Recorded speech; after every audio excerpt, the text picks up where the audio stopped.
106 സങ്കീർത്തനം 25 അവർ തങ്ങളുടെ കൂടാരങ്ങളിൽ വെച്ച് പെറുപിറുത്തു, യഹോവയുടെ വചനം കേൾക്കാതെയിരുന്നു.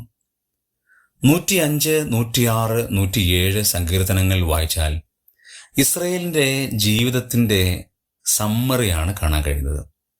ഇസ്രയേൽ മക്കളെ മിസ്രൈമിൽ നിന്ന് പുറപ്പെടുവിച്ചുകൊണ്ട് കനാൻ ദേശത്തിലേക്കുള്ളവരുടെ യാത്രയിൽ അവർ അനുഭവിച്ച വ്യത്യസ്തമായ ജീവിത രീതികളെ വ്യത്യസ്തമായി ദൈവത്തിന്റെ ആത്മാവ് അവതരിപ്പിക്കുകയാണ്.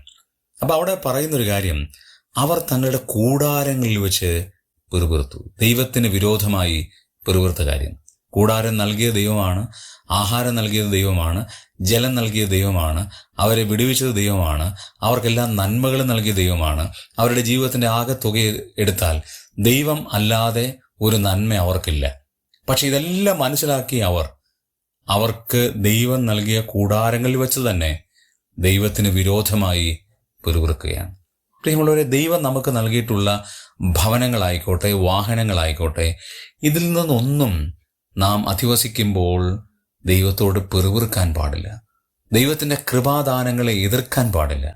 കാരണം നാം ദൈവത്തിൻ്റെ നോട്ടത്തിലുള്ളവരാണ്, കൃപയിലുള്ളവരാണ്. നമ്മെ തന്നെ ദൈവകരങ്ങളിലേക്ക് നമുക്ക് സമർപ്പിക്കാം.